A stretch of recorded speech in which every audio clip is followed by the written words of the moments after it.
Hey there, my name is James Lee. Welcome to my channel 5149, where I talk business, politics, and society.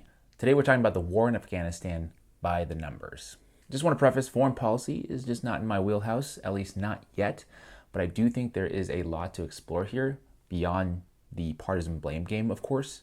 Watching the horrific scenes coming out of the Kabul airport a few days ago show that there aren't really any winners in our 20-year saga in Afghanistan, except for the people who profited off of perpetual war with zero regard for humanity. Because here are some of the human costs of a 20-year war. American service members killed in Afghanistan, 2,448. U.S. contractors, 3,846. Afghan national military and police, 66,000. Other allied service members, including from other NATO member states, 1,144. Afghan civilians, 47,245. Taliban and other opposition fighters, 51,191. Aid workers, 444. Journalists, 72. All of that for what? Well, I'm not really sure. But if we do what we often do on this channel, which is to follow the money, see what a select few were able to gain in exchange for all those lives, and undoubtedly future lives as well, we might be able to get an idea. Colonel John Boyd, the former Air Force fighter pilot who famously conceived and expounded a comprehensive theory of human conflict, had pointed out that there was no contradiction between the military's professed mission and its seeming indifference to combat success. People say the Pentagon does not have a strategy, he said. They are wrong. The Pentagon does have a strategy. It is, don't interrupt the money flow, add to it. So the goal seemingly isn't to liberate or emancipate, it's to perpetuate, to keep the gravy train going. A recent article headlined from The Intercept, was the Afghanistan war a failure, not for the top 5 defense contractors and their shareholders. I think now we're getting somewhere. This is just me thinking out loud, but when I think war, I think of things like national security, morality, risk, death. My inkling is that they think helicopters and fighter jets. So, if you purchase $10,000 of stock evenly divided among America's top 5 defense contractors on September 18, 2001, the day President George W. Bush signed the authorization for use of military force in response to the 9/11 terrorist attacks, and faithfully reinvested all dividends, it would now be worth $97,295, so almost $100,000. This is a far greater return than was available in the overall stock market over the same period. $10,000 invested in an S&P 500 index fund on September 18, 2001 would now be worth $61,613. And it isn't just that the defense stocks outperform the market by roughly 58% or so, it's that we have no defined boundary between government and defense contractors. The board of the top 5 defense contractors, Boeing, Raytheon, Lockheed Martin, General Dynamics, and Northrop Grumman, are rife with former generals from all branches of the military, other high-level government and military officials, cabinet members. It's like a revolving door. I float a few contracts your way, and after I'm all done here, in exchange, maybe a cushy board position. How does that sound?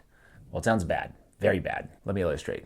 Back in July, after Afghanistan's American-trained, equipped, and financed military had lost dozens of provinces to the Taliban in quote-unquote tactical retreats in the 10 weeks since the U.S. began its withdrawal, the Pentagon announced on July 12th that it will give the Afghan Air Force 37 UH-60 Black Hawk helicopters after an Afghan government official in Washington, D.C. promised that his country would not succumb to the Taliban rebels and said that it's counting on aircraft the U.S. will give it to help defeat its nemesis.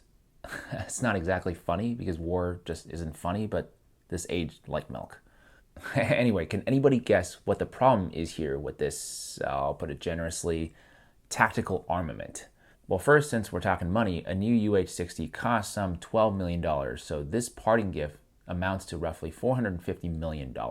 And this gift, in all intents and purposes, isn't a gift to the Afghan army, it's a gift to Lockheed Martin, the owners of the helicopter's manufacturer, Sikorsky.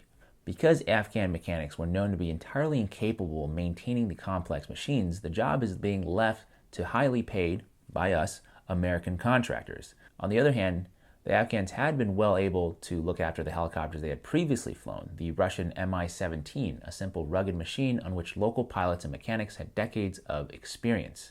So essentially, we just forked over $450 million in helicopters that were completely useless to the Afghan forces. And based on my research, this isn't the only example of such chicanery. There was another type of aircraft, the G222, a twin-engine transport plane.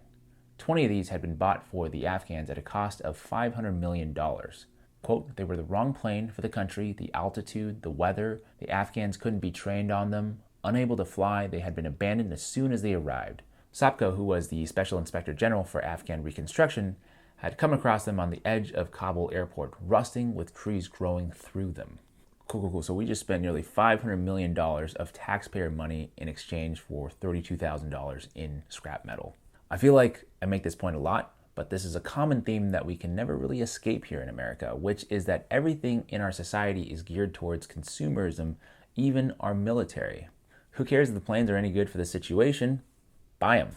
And the result is a $2 trillion debt finance war with estimated interest costs of another $6.5 trillion by 2050. So not only are this and past generations paying for the war, but we're also asking our future generations who haven't even been born yet to pay for this fiasco. Asking is kind of a generous term here. It's more like forcing, but you know what I'm getting at. They won't know much about bin Laden or the Taliban and will have had no say as to whether this war was just in terms of national security or spreading democracy or liberating the oppressed or whatever else the media spewed to manufacture this consent. With that being said, I think the reality is that war is quite complicated. The morality between intervention and isolation is a really tough one to weigh, like we just saw from the chaos that ensued after the US withdrew troops. But something that is not complicated is the direct line between the politicians, the military, and the defense contractors, and the money that flows freely back and forth between all these groups. But if you're thinking, hey James, if war is as profitable as you and others say it is, if we have all this money funneling through our perpetual war machine, how could Biden have ever been allowed to withdraw our troops and end the war in Afghanistan? That's a fair question. And my answer is, well, maybe that's not where the profit is anymore. Although the Russian bear, albeit undeniably mangy compared to the departed ever reliably threatening USSR, is pressed into service for old time's sake, the People's Republic of China has now stepped forward in a starring role as a foe guaranteed to endure for many budget cycles to come.